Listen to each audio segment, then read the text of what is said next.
Neste momento tão especial de adoração a Deus, em que João Ribe Palharim pregará com unção e autoridade a mensagem transformadora do Evangelho, os pregadores do telhado convidam você a abrir seu coração e permitir que o Espírito Santo fale aos seus ouvidos a palavra que transformará a sua vida. Mensagem de hoje: eles não sabiam de nada.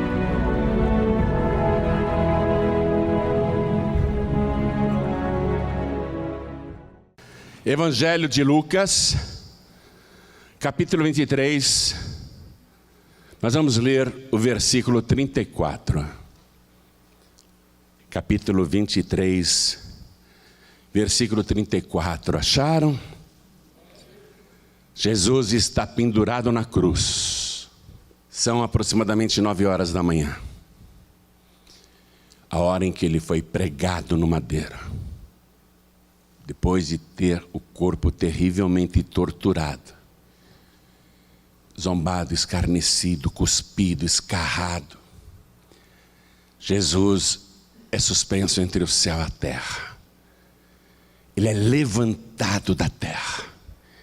Está na haste, levantado da terra.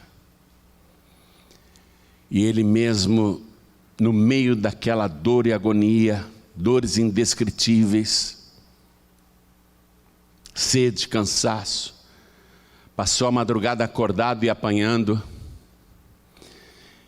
Mesmo naquela hora de terrível sofrimento, Jesus olha para o céu e diz estas palavras que eu vou ler para você aqui: Pai, perdoa-lhes, porque não sabem o que fazem. Isso para a gente soa de uma maneira tão inesperada, porque qualquer ser humano numa situação dessa rogaria pragas e maldições. Diria: vocês vão me pagar, um dia vocês vão ver o que vai acontecer com vocês. O que é de vocês está guardado. Seus ímpios, seus injustos, seus sádicos. Mas Jesus nos surpreende. E Ele pede ao Pai que perdoe todos que fizeram aquilo com Ele.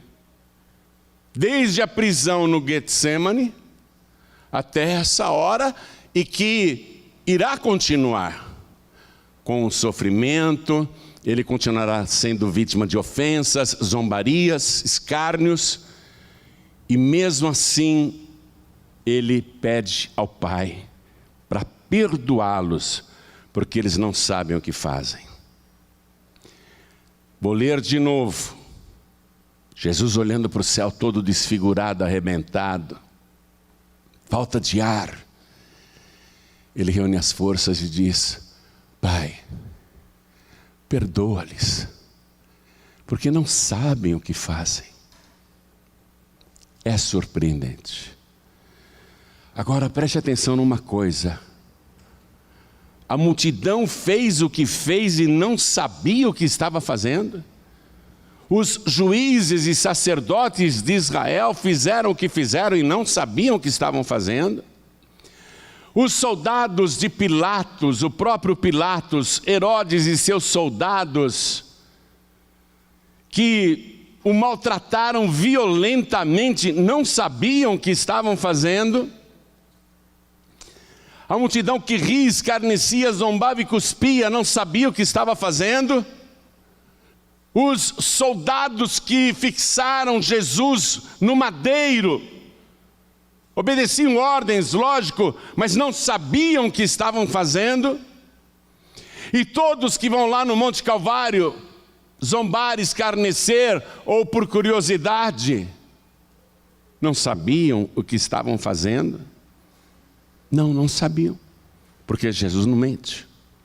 Eles não sabiam o que estavam fazendo, qual que era a profundidade daquilo. E não saber o porquê daquilo, não saber, é pecado. Por isso que Jesus pede perdão. Ele pede perdão pelo pecado da ignorância.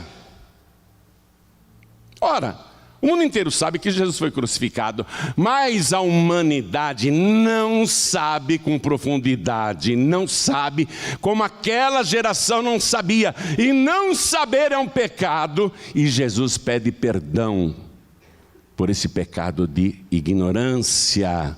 Não saber é pecado. A palavra de Deus já proclamava, Deus dizendo: o meu povo perece porque lhe falta conhecimento. Não estou falando de você conhecer o fato da história. Eu estou falando de você não saber com profundidade o porquê de tudo isso. Então eu leio mais uma vez, e cada pessoa que está comigo aqui na sede nacional da Paz e Vida, São Paulo, Brasil, repete em seguida. Vamos lá. Pai, bem forte. Pai, perdoa-lhes, porque não sabem o que fazem. Não sabiam. E hoje muita gente não sabe. Conhece a história? Jesus morreu crucificado, né? Já vi um crucifixo, inclusive, já vi filme. Mas a multidão não sabe. A multidão não sabe, o povo não sabe, a humanidade não sabe, como aquela geração não sabia. Mas você precisa saber. Porque o pecado da ignorância condena. O pecado da ignorância leva à morte. Por isso que Jesus está dizendo: Pai, perdoa-lhes. Não sabem. Eles não sabem o que fazem. Você crê que Jesus disse estas palavras ao ser pregado no madeiro? Quem crê, levante a mão. Então desocupe as mãos e dê para esta palavra a melhor salva de palmas que você já deu em toda a sua vida. E enquanto você aplaude, abra a tua boca e diga: glória ao teu nome, Senhor. Diga bem alto: glória, glória, glória ao teu nome. Diga: eu quero saber com profundidade. Você que está nos assistindo pela TV ou pelas redes sociais, junte-se a nós aqui em São Paulo, aplauda, glorifique também e diga: Senhor, eu quero saber. Eu não quero ficar na ignorância, eu quero saber. Pai bendito, abre o céu para receber estas palmas. Em toda parte tem alguém te aplaudindo, te glorificando. Eu te suplico, meu Deus, vem com teu Espírito agora. Tome a boca do pregador, tome os lábios do mensageiro. Envia a tua palavra com poder e autoridade. E que a tua palavra vá, percorra toda a terra e prospere naquilo para o qual está sendo enviada. Em nome do Senhor Jesus. Diga amém, Jesus. Poder se assentar, por favor. Era Páscoa. Ou deixe-me ser mais preciso, a Páscoa ia começar. A festa religiosa mais importante de Israel. Mas o país estava dominado pelos romanos, que permitiam liberdade de culto para os judeus, mas não autonomia total. Quem mandava era o Império Romano.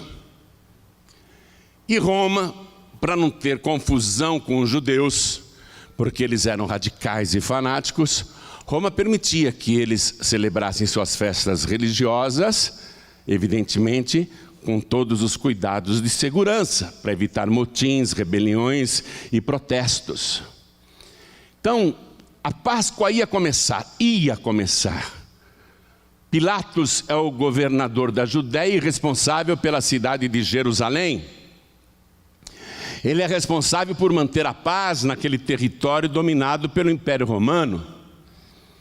E ele sabe que a Páscoa é um caldeirão, porque vem gente do país inteiro e até dos países vizinhos. E há uma hiperlotação de pessoas em Israel, especialmente em Jerusalém, e para começar um tumulto é coisa de segundos.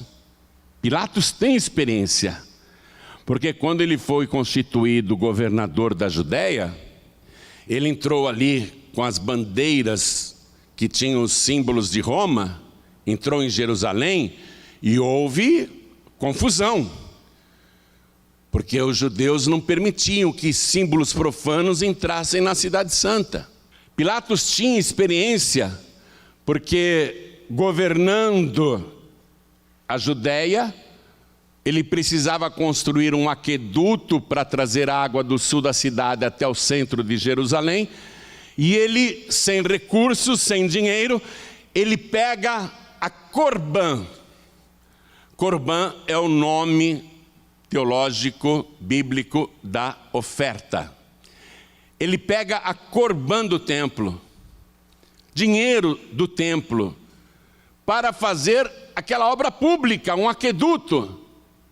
Os judeus ficam revoltadíssimos, onde já se viu empregar dinheiro sagrado para construir obras públicas ainda que necessárias. E os judeus decidiram cercar o palácio de Pilatos para protestar, porque aquilo era uma heresia. Porém, Pilatos foi avisado com antecedência que haveria aquele protesto. Ele mandou centenas e centenas de soldados romanos tirarem as fardas, se vestirem como judeus, mas empunharem debaixo da roupa espadas, adagas e porretes, e ficarem no meio dos protestantes. E o tumulto está lá, cercar o palácio de Pilatos, e tem agentes secretos infiltrados no meio da multidão, armados, todos à paisana. No meio do protesto, quando estava no auge do protesto, o Pilatos tinha combinado um sinal com os seus guardas, e os guardas começam a sacar as espadas e os punhais e matar quem está perto. Não interessa, está protestando, está no meio do tumulto, vai morrer. E aquela matança criou um desespero tão grande na multidão, era muita e muita gente, que além dos que morreram por pancadarias e por facadas e punhais e espadas, também muitos morreram pisoteados, porque no alvoroço todo mundo queria fugir, e muita gente, especialmente os mais fracos, foram derrubados e pisoteados pela multidão em fuga, e muita gente morreu.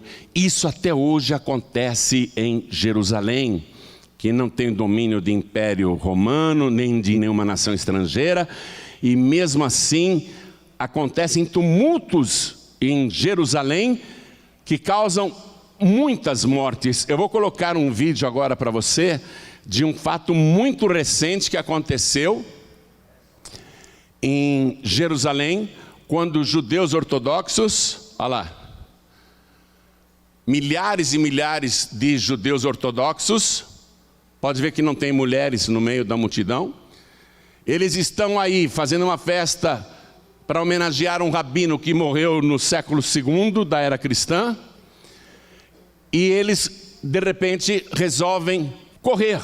Alguém começou a correr, o resto do rebanho se assustou, e todo mundo quis correr, e muita gente, 45 pessoas foram pisoteadas e mortas, porque aqui nessa passagem de 3 metros de largura, não era possível passar aquela multidão de milhares e milhares de religiosos, e muitos mesmo morreram pisoteados. Foi uma tragédia muito grande. Assim é Jerusalém. Pilatos sabia que lá podia acontecer isso. Ele tinha experiência. A Páscoa está chegando, é a festa religiosa mais importante dos judeus. Eu não gosto dos judeus. Acho que os judeus, dizia Pilatos, são preguiçosos, porque a cada 6 dias eles param para descansar.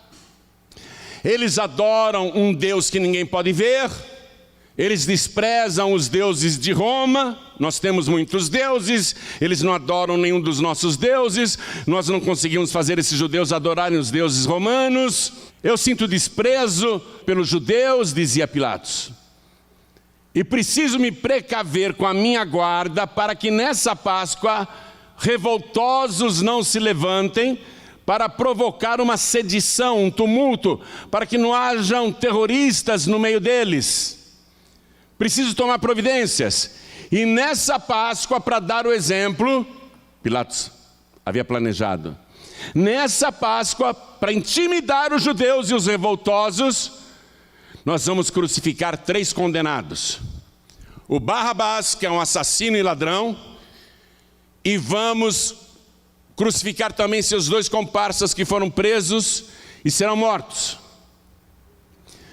Ele chamou os guardas e disse: preparem lá na entrada da cidade, naquele monte Caveira, no Gólgota, em latim é Gólgota, preparem no Gólgota 3 cruzes, porque quando o povo estiver chegando para a Páscoa, obrigatoriamente terá que passar por aquele caminho, que é um dos principais da cidade, um dos acessos mais importantes, e verão ali os 3 bandidos.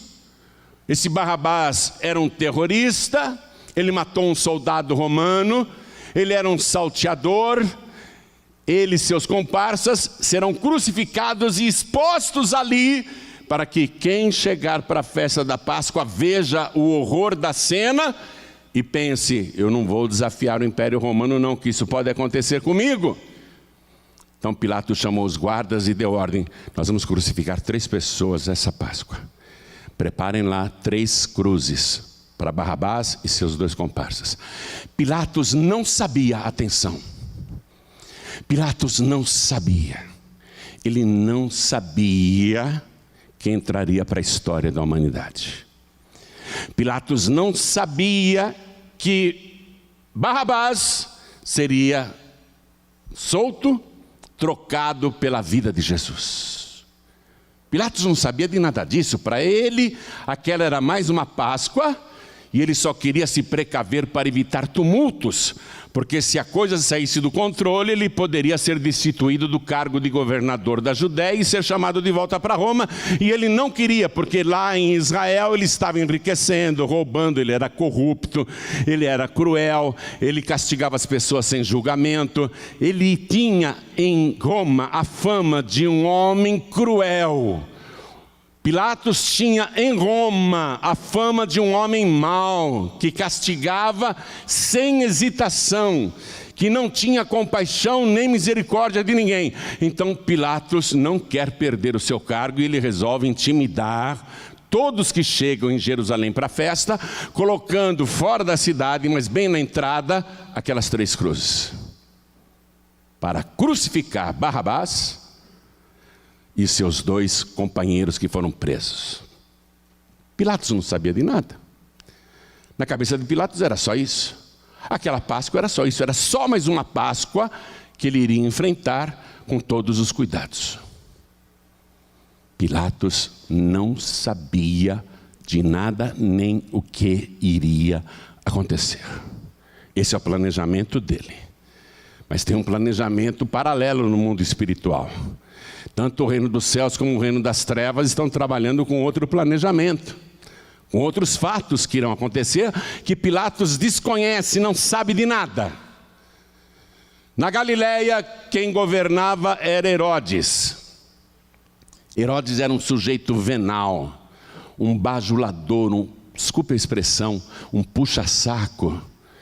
Ele adulava o Império Romano para se manter no cargo de governador da Galileia, porque Herodes não tinha sangue real, ele não era descendente de Davi, ele era indumeu, ele era um estrangeiro, ele era estranho para aquela linha sucessória.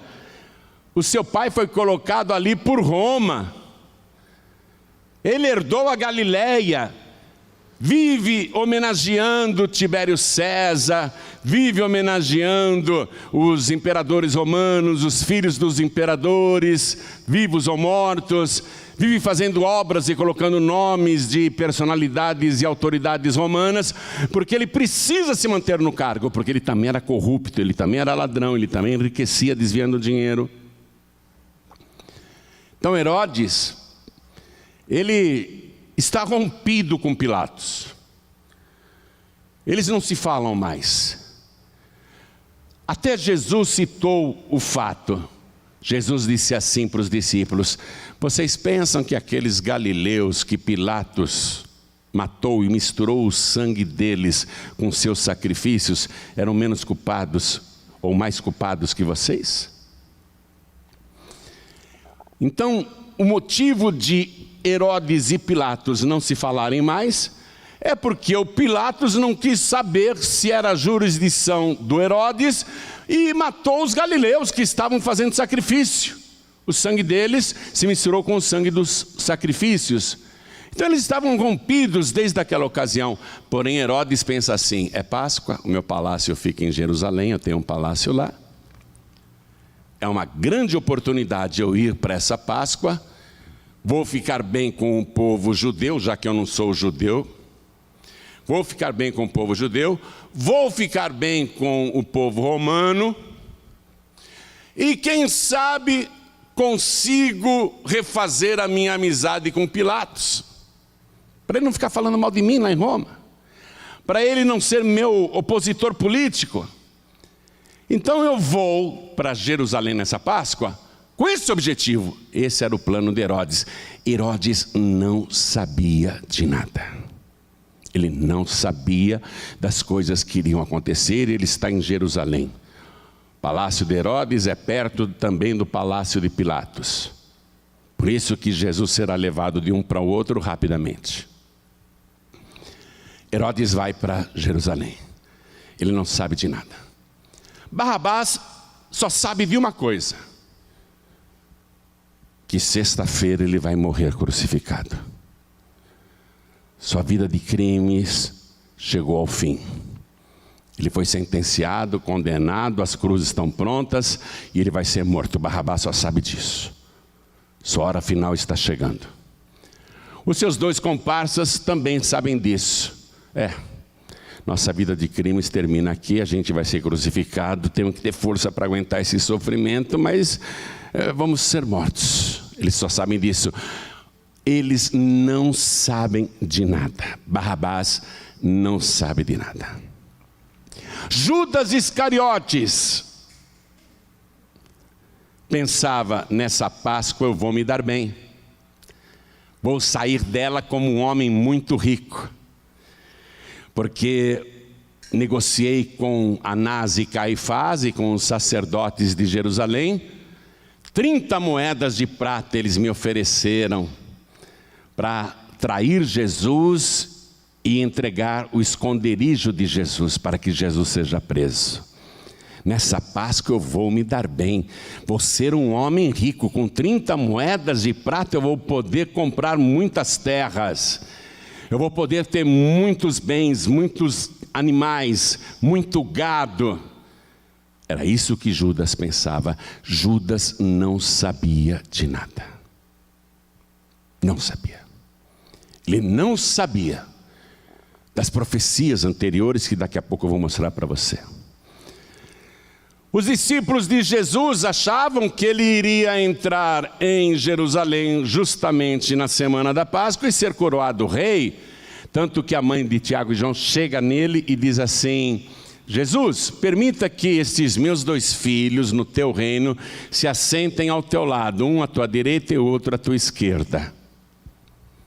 Porque os discípulos estão achando que Jesus vai ser coroado rei. Eles não sabem de nada. Pedro acha que está no melhor ministério do mundo, que Jesus é poderoso e ele vai ser um dos mais importantes no novo governo político que Jesus vai colocar em Israel. Pedro está crente que vai se dar bem. Todos eles não sabiam de nada. Anás e Caifás, os 2 sumos sacerdotes de Israel, as 2 autoridades espirituais mais importantes da nação, deveriam saber, mas não sabem de nada. A única coisa que eles estão combinando é a seguinte: aquela Páscoa vai ter um faturamento muito baixo. Porque Jesus, dias antes, Foi lá nas barracas dos filhos de Anás, onde eles vendiam as coisas no templo, e Jesus derrubou tudo, bateu em todo mundo, virou as mesas dos cambistas, xingou todo mundo de ladrão, de salteadores, expulsou todo mundo. Essa Páscoa o faturamento vai cair muito, nós precisamos matar Jesus. Mas eles não sabiam que Jesus seria preso naquela Páscoa. Eles estavam procurando ocasião para prender Jesus, mas eles não sabem se Judas vai conseguir ou não. Eles negociaram com Judas as 30 moedas. Eles não sabem de nada. Não sabem se Jesus vai ser preso ou não. A única pessoa que sabia de tudo, teve a cabeça arrancada, separada do corpo. O nome dele era João Batista. João Batista sabia de tudo. Ele viu Jesus passando, apontou para Jesus e disse para a multidão: eis o Cordeiro de Deus que tira o pecado do mundo. Esse sabia. 2 vezes ele falou isso, 2 vezes ele fez essa pregação: eis o Cordeiro de Deus que tira o pecado do mundo. Mas cortaram a cabeça e separaram do seu corpo. Entregaram numa bandeja, ou melhor dizendo, Herodes, aquele sujeito venal, mandou decapitar João Batista a pedido de uma dançarina. Só porque ele gostou da dança da moça. Ele prometeu que daria o que ela quisesse. Ela caprichou na dança e pediu a cabeça de João Batista. O único que sabia de tudo era João Batista, e ele está morto agora. Mas todos os demais, todos que eu citei, e o próprio povo, o povo está pensando: semana de Páscoa em Jerusalém, é obrigatório a gente ficar lá uma semana, 7 dias. Nós vamos para Jerusalém então. O povo só sabia disso. O povo não sabia o que ia acontecer naquela Páscoa. Mas tem uma pessoa que sabe. Uma pessoa que está viva e sabe.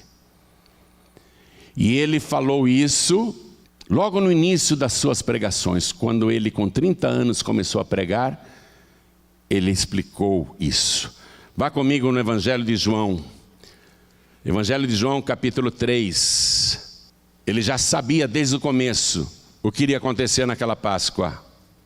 Evangelho de João, capítulo 3, versículo 14, ele diz assim: e como Moisés levantou a serpente no deserto, assim importa que o Filho do Homem seja levantado. Ele está falando de uma haste. Que o Filho do Homem seja levantado numa haste. Ele faz a comparação com aquele episódio de 1500 anos atrás, quando o povo era mordido por serpente no deserto e o povo morria, e Deus mandou Moisés colocar uma serpente numa haste, erguer, levantar aquela haste, e quem olhasse para a serpente, o veneno passava, era um antídoto, e a pessoa não morria. Aí Jesus cita essa passagem, e ele comenta, acompanhe comigo: e como Moisés levantou a serpente no deserto, assim importa que o Filho do Homem seja levantado. Ele sabe que vai ser levantado numa haste. Por quê? Para quê? É isso que as pessoas não sabem. Continuando aqui a leitura: para que todo aquele que nele crê não pereça, mas tenha a vida eterna. E ele mesmo diz: porque Deus amou o mundo de tal maneira, Deus vai fazer tudo isso por amor, que deu o seu Filho unigênito, para que todo aquele que nele crê não pereça, mas tenha a vida eterna. Porque Deus enviou o seu Filho ao mundo, não para que condenasse o mundo, mas para que o mundo fosse salvo por ele. Ele sabe.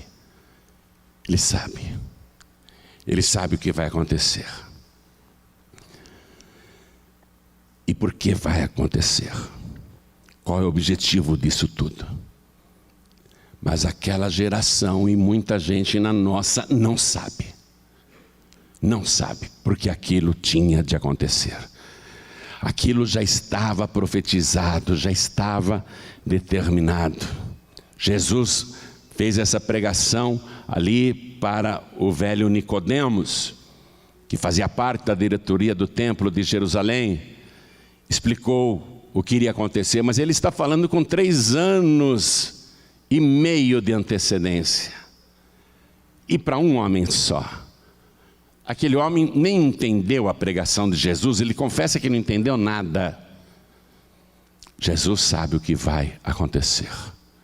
Jesus Cristo, numa ocasião, pregou assim, isso já no meio do seu ministério: tal e qual o Filho do Homem, que não veio para ser servido, mas para servir e dar a sua vida em resgate de muitos.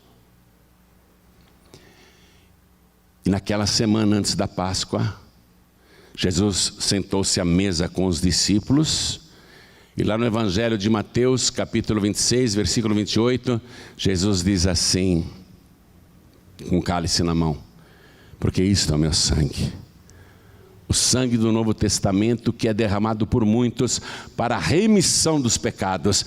Ele sabe o porquê, mas a multidão não sabe. Por que aquele sangue vai ser derramado? E que sangue é esse? Não há outro sangue igual a esse em toda a história da humanidade. Um sangue de uma pessoa que nunca pecou, que nunca cometeu qualquer pecado. Sangue puro e santo.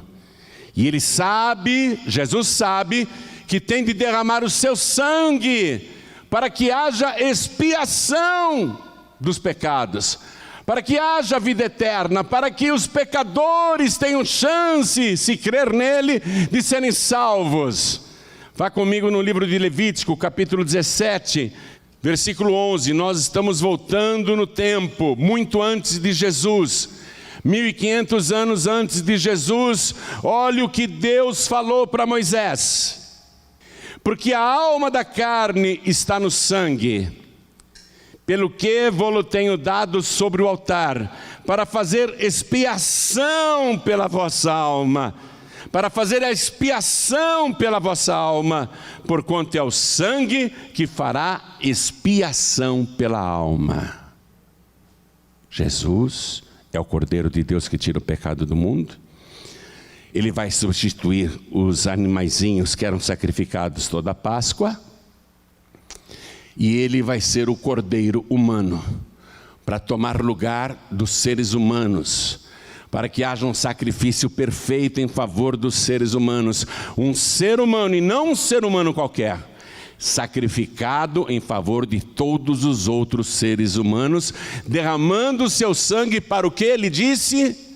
Remissão dos pecados. Remissão é a quitação da dívida. Quando o ser humano peca, ele está em dívida com Deus. A oração do Pai Nosso diz assim: perdoa as nossas dívidas, dívidas espirituais. Perdoa os nossos pecados, em outras palavras. Jesus Cristo vai dar o seu sangue para a remissão, para perdão das dívidas dos pecadores que nele crerem. Então Jesus sabe o que vai acontecer. Mas Pilatos, Herodes, Anás, Caifás, Judas Iscariotes, os discípulos e o povo, Barrabás e seus 2 comparsas, ninguém sabe de nada. A multidão não sabe de nada. Judas Iscariotes vai chegar perto. Quero que você vá comigo no Evangelho de Mateus, capítulo 27. Vamos ler a partir do versículo 3. Acompanhe. Então Judas, o que o traíra, vendo que Jesus fora condenado, trouxe arrependido as 30 moedas de prata aos príncipes dos sacerdotes e aos anciãos. Arrependido não. Se ele estivesse arrependido, ele procuraria Jesus. Ele estava cheio de remorso. É bem diferente. Estou lendo o versículo 4, dizendo: pequei, traindo sangue inocente. Ele falou do sangue. Pequei traindo sangue inocente. Ele chegou perto do sangue. E ele crê que o sangue é inocente. e ele sabe que pecou. Ele chegou perto, minha gente. Chegou perto. Mas ao invés de procurar Jesus, ele pegou uma corda e foi se enforcar, porque os sacerdotes disseram: o que nós temos com isso? Isso é problema seu, isso é contigo. Versículo 5. E ele, atirando para o templo as moedas de prata, as 30 moedas, retirou-se e foi se enforcar. Foi se matar. Ele jogou de volta para os sacerdotes as 30 moedas de prata que o fariam um homem rico. Mas ele citou o sangue de Jesus. Porém, ele não se beneficiou do sangue do Cordeiro. Versículo 6. E os príncipes dos sacerdotes, tomando as moedas de prata, disseram: não é lícito metê-las no cofre das ofertas, porque são preço de sangue. Estão citando o sangue. Essas moedas são preço de sangue. Eles sabiam. Sabiam que era do sangue, não do sangue de um qualquer, mas do sangue de um santo, sangue puro. E tendo deliberado em conselho, compraram com elas o campo de um oleiro para a sepultura dos estrangeiros. Por isso foi chamado aquele campo, até o dia de hoje, campo de sangue.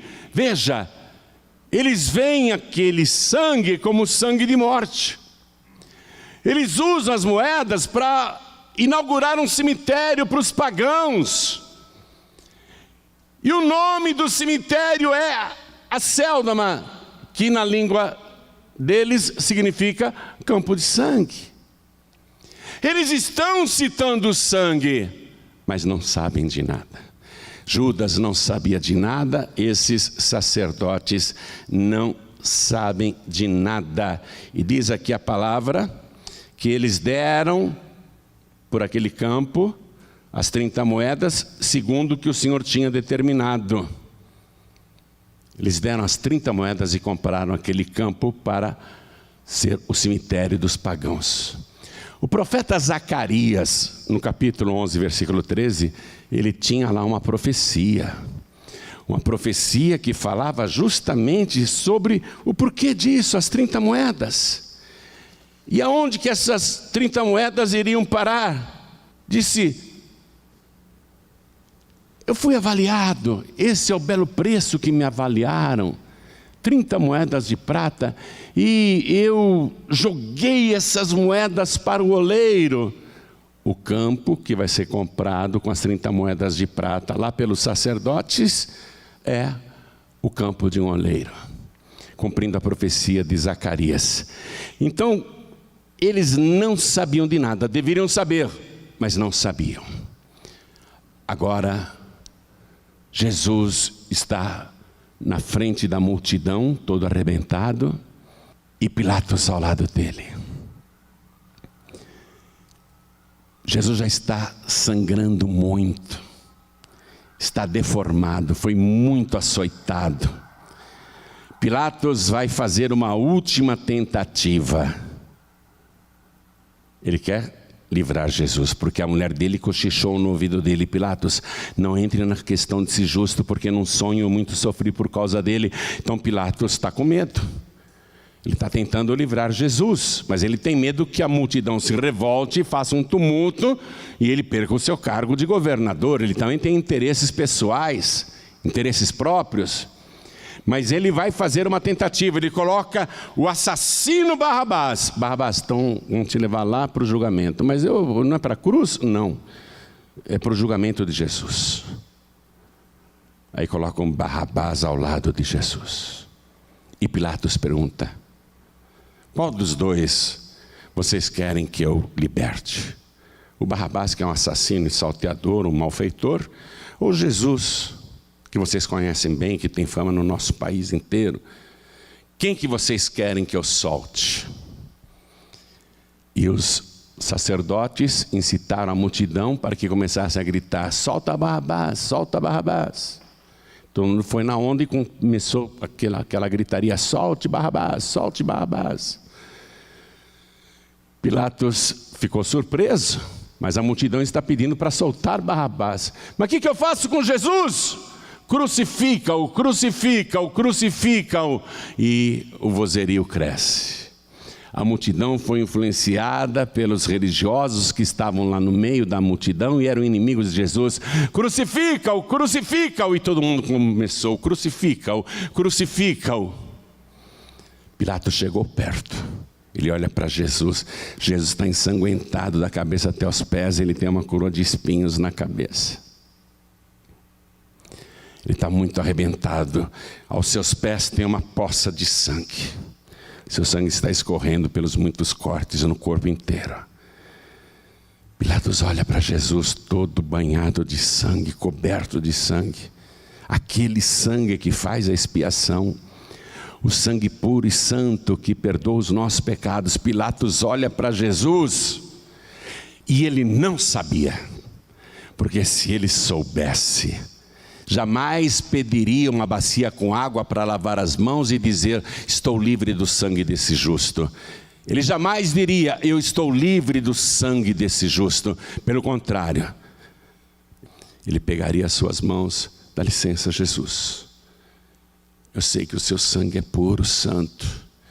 Eu quero lavar as minhas mãos no seu sangue. Desculpa, Jesus. Eu sei que é o seu sangue que me purifica de todos os meus crimes, corrupções e pecados.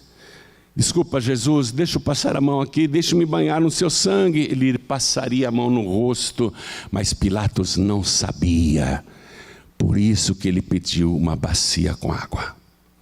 A multidão não sabia, porque Pilatos disse: estou livre do sangue desse justo. Olha o que a multidão gritou: o seu sangue caia sobre nós e sobre os nossos filhos. Estou lendo o versículo 25. Toda a multidão gritou isso: o seu sangue caia sobre nós. A multidão chegou perto, minha gente. É o sangue que tem que vir sobre nós. Mas eles falaram no sentido de cair como condenação, como espada, e não como expiação. A multidão, se soubesse que sangue era aquele, teria dito: que o seu sangue nos cubra e nos purifique de todos os pecados e faça expiação pelas nossas vidas. Mas eles não sabiam de nada. Barrabás não sabia de nada. Como é que pode? Eu ia morrer hoje, pregado na cruz, e ele vai morrer no meu lugar? Barrabás não sabia de nada. Barrabás poderia dizer: obrigado por morrer no meu lugar, Jesus, por ser o meu Salvador. Deixe-me me banhar com teu sangue também. Mas Barrabás sai dando risada, comemorando: estou livre, estou livre. Mas os seus dois amigos não. Vão ser crucificados naquela sexta-feira de manhã, juntamente com Jesus, às 9 horas da manhã. E todos que vão chegando em Jerusalém, e muitos que já estavam na cidade, vão lá no Monte Calvário para ver os 3 crucificados. Toda a multidão vai ver, mas ninguém sabia. Você está compreendendo agora?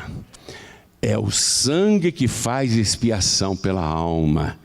E Jesus, o Cordeiro de Deus que tira o pecado do mundo, está dando o seu sangue na haste, no madeiro. Por isso que ele, naquela hora, reuniu as forças, olhou para o céu e disse: Pai, perdoa.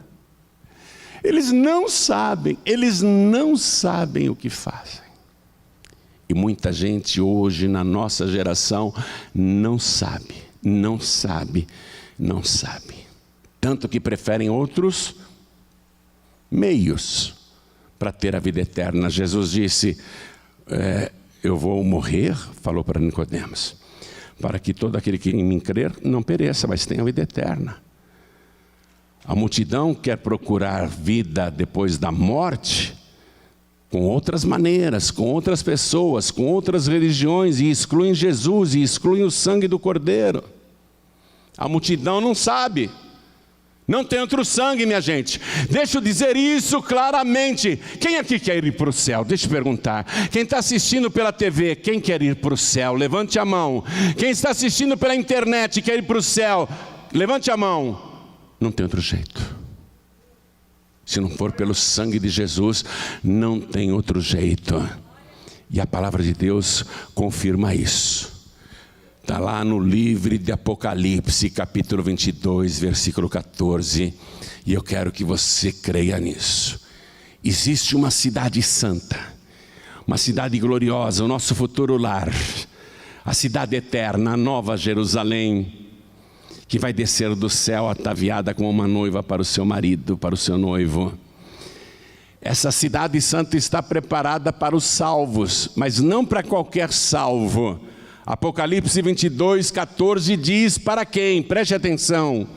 Está escrito assim: bem-aventurados e santos, aqueles que lavam as suas vestiduras no sangue do Cordeiro, para que tenham direito à árvore da vida e possam entrar na cidade santa pelas portas. Você quer ir para o céu? É pelo sangue de Jesus. Agora você sabe disso. É pelo sangue de Jesus. Quer se banhar no sangue de Jesus? Quer que o sangue de Jesus apague o seu passado? Quer que o sangue de Jesus te purifique de todo pecado? Ai, pastor, mas eu quero, porém eu sou uma pessoa muito ruim, muito má. Já fiz tantas coisas erradas. Coisas vergonhosas eu fiz. Eu quero ir para o céu. Mas será que o sangue de Jesus me purifica de todo o pecado?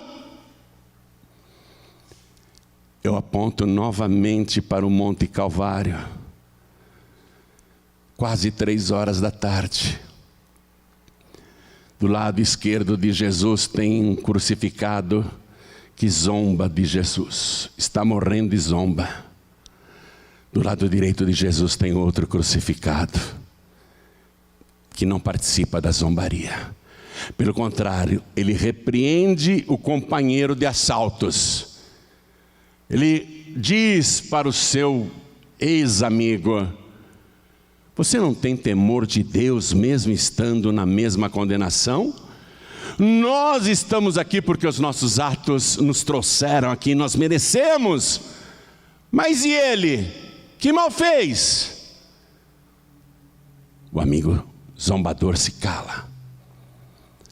Aí esse bandido olha para Jesus, que está nos seus últimos momentos. Ele tem que render o espírito às 3 horas da tarde, a hora do sacrifício do cordeiro. Quase 3 horas da tarde, esse bandido olha para Jesus e diz: Senhor, lembra-te de mim quando entrares no teu reino. E Jesus olha para ele e diz: em verdade eu te digo, que ainda hoje estarás comigo no paraíso. Barrabás teve o livramento do corpo físico. O outro chegou perto do sangue do cordeiro que estava do lado esquerdo, mas não usufruiu. Mas esse aqui do lado direito, esse quis. E o sangue de Jesus o purificou de todo o pecado. Nós não sabemos direito do passado desse bandido que morria do lado direito, mas foi uma vida de crimes, uma vida de coisas erradas, uma vida pecaminosa. Mas o sangue de Jesus vertido ali. E Jesus tinha dito para Nicodemos: assim como Moisés levantou a serpente no deserto, assim importa que o Filho do Homem seja levantado, para que todo aquele que nele crer tenha a vida eterna. O bandido creu em Jesus.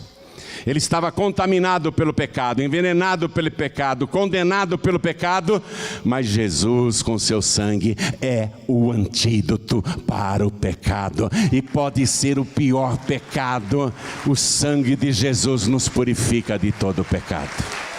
Eles não sabiam, mas Jesus sabia.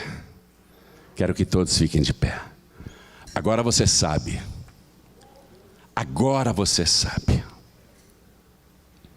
Agora você sabe mais do que aquela geração. Aliás, você sabe mais do que a nossa geração. Agora você sabe. Quem está tendo a oportunidade de ouvir esta palavra agora sabe. Sabe como ter os pecados perdoados. Sabe como ser purificado de toda iniquidade. Sabe agora como ter o nome escrito no livro da vida do Cordeiro. E sabe agora também como entrar na cidade santa pelas portas, na cidade eterna, e ter a vida eterna. Quem está assistindo e ouvindo sabe, agora você sabe. Mas você precisa só fazer uma coisa. Está no Evangelho de João, capítulo 1, versículo 12. Lá está escrito assim: mas a todos quantos o receberam, não é aceitar não, Jesus não precisa ser aceito por ninguém, mas a todos quantos o receberam, porque Deus deu, recebe quem quer, mas a todos quantos o receberam, deu-lhes o poder de serem feitos filhos de Deus. Receber Jesus te dá o direito de ter o seu nome escrito no livro da vida. Receber Jesus te dá o direito de ter a sua dívida de pecados paga pelo sangue do Cordeiro. Receber Jesus é se purificar para um dia entrar na cidade eterna pelas portas. Receber Jesus. Receber. Mas atenção, não é só dizer eu recebo. É dar para Ele exclusividade. Não pode ter outra pessoa, viva ou morta. Pessoa que foi santa no passado não serve. Só são bem-aventurados aqueles que lavam as suas vestiduras no sangue do Cordeiro. Só tem a expiação dos pecados quem recebe Jesus como único, suficiente, exclusivo e eterno Salvador. Quer recebê-lo? Quem quer? Levante a mão direita assim bem alto. Todos que querem. Olha quanta gente. Vai ter festa no céu porque o teu nome vai ser escrito no livro da vida.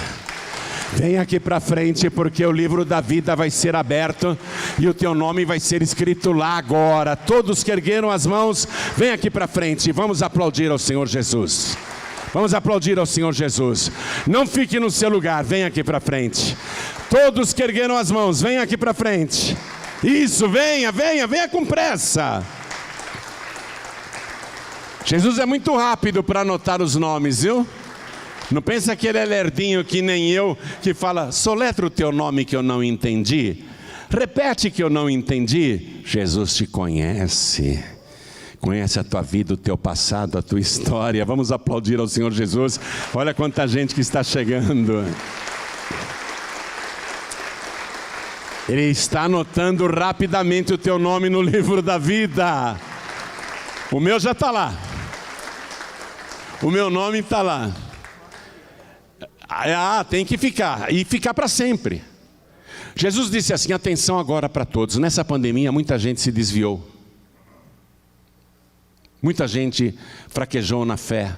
Muita gente abandonou a fé. Isso aconteceu nessa pandemia. Você tem que voltar para Jesus. Você tem que voltar para os braços do Pai. Jesus disse, quem perseverar até o fim será salvo. E ao que vencer, olha o que ele disse. Ao que vencer, de modo algum riscarei o seu nome do livro da vida.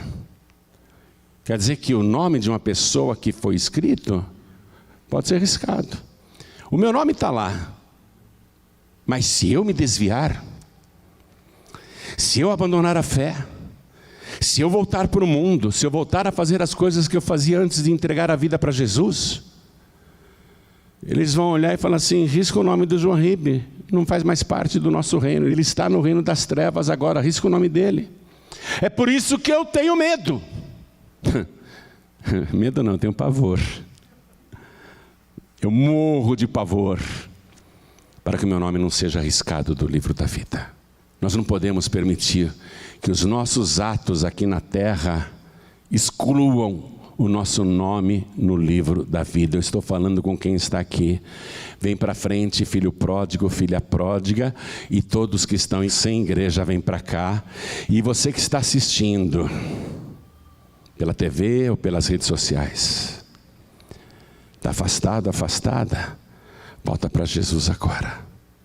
Quem perseverar até o fim será salvo, e ao que vencer, de modo algum riscarei o seu nome do livro da vida. Você tem que vencer. Falta tão pouco. Você não está vendo essa pandemia no mundo, os incidentes em Israel, as guerras, os tsunamis, furacões, terremotos, vulcões em erupção, queimadas, aquecimento global, tudo que está acontecendo no planeta, fome, miséria, violência, desamor. Você não está vendo os sinais aí que Jesus descreveu? O que mais você quer? Vai continuar afastado, afastada? Vai continuar com essa vida, sabendo que Jesus disse, quando essas coisas estiverem acontecendo, levantai as vossas cabeças, porque está próxima a vossa redenção. Você sabendo disso, vai continuar com essa vida, dando a desculpa da pandemia? Volta para Jesus agora. Quem está me ouvindo à distância, volta para Jesus agora. E se tem mais alguém que quer vir à frente, aproveite agora, porque eu vou dobrar os meus joelhos aqui. Peço que você dobre também. Procura manter um pouco de distância um do outro. Isso. Coloque a mão direita sobre o teu coração. A igreja continue de pé e estenda a mão direita na direção de cada pessoa aqui ajoelhada.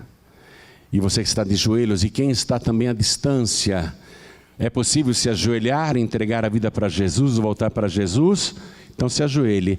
Não é possível, pastor João Ribeiro, estou numa condução, ouvindo aqui a pregação no radinho do celular. Não tem como me ajoelhar, estou dentro de um trem, de um metrô, de um ônibus. Então coloque a mão direita sobre o teu coração. Pastor João Ribeiro, eu estou no hospital assistindo essa mensagem, mas eu quero entregar a vida para Jesus, eu não tenho como me ajoelhar. Coloque a mão direita sobre o teu coração. Pastor João Ribeiro, eu estou engessado da cabeça aos pés, eu estou imobilizado. Então pisque com os seus olhos, mande um sinal para Deus. E você que pode, com a mão direita sobre o seu coração, ore assim comigo: meu Deus e meu Pai. Não tenha vergonha não, diga: meu Deus e meu Pai, eu não sabia, mas agora eu sei que a minha expiação, o perdão dos meus pecados, só é possível com o sangue de Jesus, o único sangue que tem poder para me purificar, apagar o meu passado, o único sangue que me dá o passaporte para entrar no paraíso e depois na cidade eterna, na Nova Jerusalém. Eu não sabia, mas agora eu sei. E eu declaro que recebo o Senhor Jesus como meu único, suficiente, exclusivo e eterno Salvador para todos sempre. Amém.